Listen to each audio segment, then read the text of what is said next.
I am what I choose to become. Carl Jung. The sad reality of most human beings is just that. Most people do believe they are what happened to them. Most people equate self-worth with their past, with their achievements, with how other people view them. But we are none of those things. We are, as Jung puts it, who we choose to become. We are always one decision away from a completely different life. What happens to us is never a choice, but how we choose to feel about what happens is always our choice.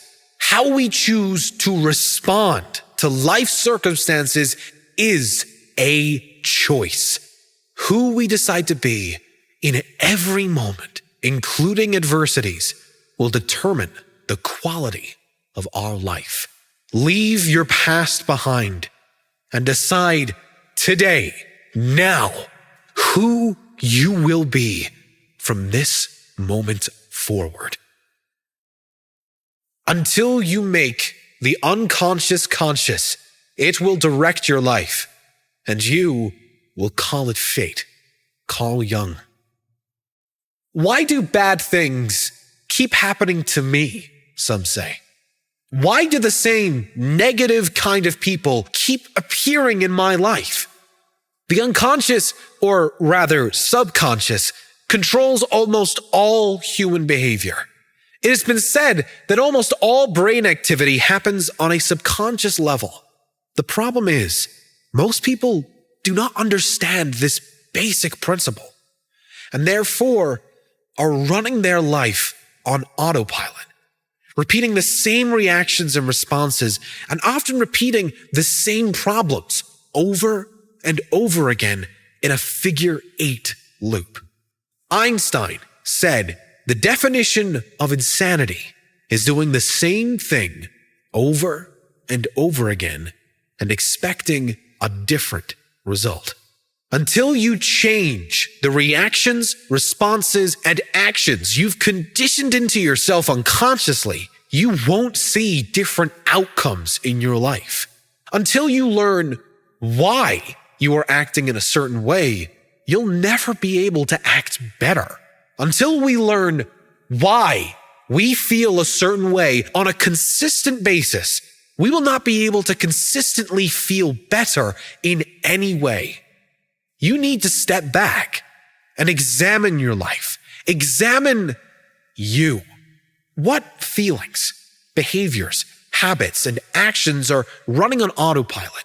What can you bring forward to the light, into your consciousness, into your presence? If you can manage that, you can start changing those habits consciously. With repetition, you can reprogram these new habits, feelings, and behaviors into your new subconscious program. Better habits, better reactions, better outcomes. As far as we can discern, the sole purpose of human existence is to kindle a light in the darkness of mere being. Even a happy life cannot be without a measure of darkness. And the word happy would lose its meaning if it were not balanced by sadness. It is far better to take things as they come along with patience and equanimity. The least of things with a meaning is worth more in life than the greatest of things without it. Carl Jung. Without the contrast of sadness, happiness does not exist. Without dark, there is no light. A happy life, then, is not one without sadness or misery or failures or problems. A happy life, a full life, is a life with meaning. If you had in your possession every penny on earth and all the material possessions you desire, it would still give you no guarantees of happiness and certainly no meaning. You don't need things, money, or possessions to have meaning. But meaning does make for a rich life. With meaning and purpose in your life, you can face the inevitable challenges of life without fear. With meaning and purpose in your life, you can let go of the past because there is always a brighter future to work toward, to believe in tomorrow. Meaning and purpose give you reason to get up in the morning, enthusiasm to go about your day, purpose for living. Kindle a light in the darkness of your being. Discover who you are. Develop a life of meaning and purpose, and accept every inevitable challenge that comes your way. It all depends on how we look at things, and not how they are in themselves. Carl Jung. Whatever happens in your life is not reality, but rather your interpretation of it. Let me repeat. Whatever happens is not reality, but your interpretation of reality. On one of your best days, a challenge appears, and you deal with it with presence, with confidence, with competence.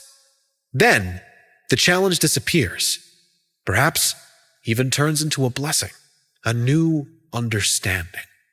On one of your worst days, the same challenge appears. You react angrily, unconsciously. The challenge turns into a bigger issue, a larger problem, and consequently affects your life and others in a much bigger, not so pleasant way. What happened? It was the same challenge. It depends how you look at it. We've all experienced moments like this. Problems that escalated due to our reaction. Challenges that disappeared due to our reaction. It is not how things are, but how we see them. We can see beauty in anything and ugliness in anything. The real question is, what do you choose to see? Thinking is difficult. That's why most people judge. Carl Jung. We have to step back and catch ourselves judging. And this is not easy because we all want to think of ourselves as good human beings, and you may well be. But you must take ownership of your judging as much as the next person. Judging people, judging things, judging circumstances. How do you judge? Who do you judge?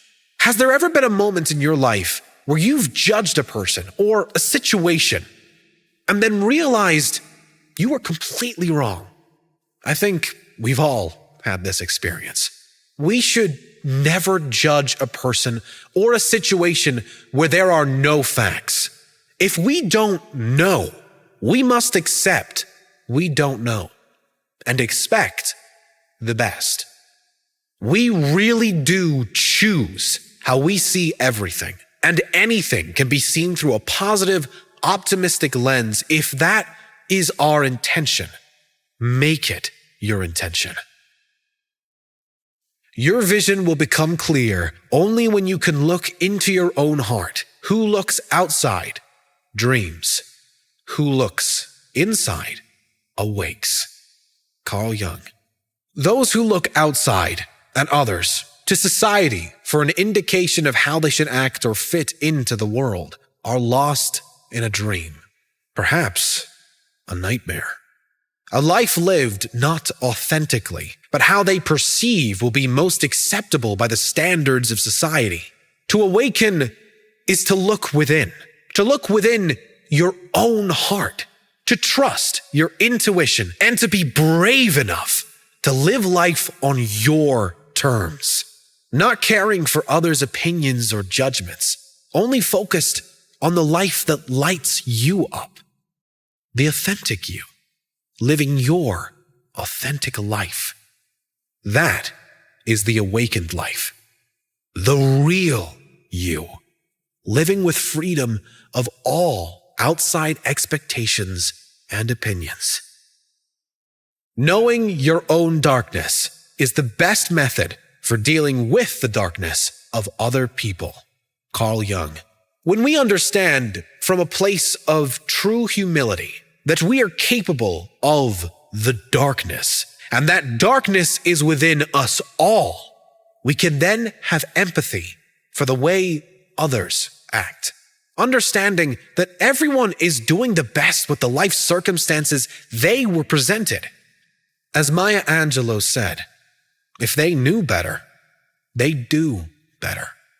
We've all made mistakes. And for most of us, when we stuffed up, we knew better. So we did better. We no longer wanted to hurt others or ourselves through our behavior. We learned the lesson and we moved on. For most people, the darkness doesn't hang around for long, but it should give us some compassion for others, knowing that even we have made mistakes. No one is perfect. And perhaps with the same life circumstances, we would not do any better than the other. Perhaps if we went through what they went through, we would not have the tools to do any better than they are doing. It does not mean condoning any type of behavior. It is understanding that no baby was born evil or with bad intentions. Everything that irritates us about others can lead us to an understanding of ourselves. Carl Jung. Anything that irritates you in another is likely within you or within your shadow. They are the things we are most afraid will come out of ourselves. It's like a mirror for your own personality. What irritates you in others can teach you important things about yourself. Pay attention to those things in others that irritate you. Perhaps there is something you can work on too. Where love rules, there is no will to power. And where power predominates, there is love lacking. The one is the shadow of the other. Carl Jung. And how badly do we need more love and less power in the world today? The endless seeking of power and control is due to a lack of love, a lack of connection and empathy for others. Ask yourself how you can let go of your own need for power and control, even a little, and how you can bring more love, compassion, understanding, and giving in your own world. We cannot change anything until we accept it. Condemnation does not liberate, it oppresses. Carl Jung. You are what you do, not what you say you'll do. Carl Jung. We do live in this kind of world where many people talk too much and act too little. As Jung says, you are what you do, not what you say you will do. You do not need to tell the world or tell anyone what your plans are. You can show them with your actions, with your results. That is ultimately how we are all judged anyway, on how we show up every day, who we are, what we do, never who we say we are or what we're going to do. Less talk, more action.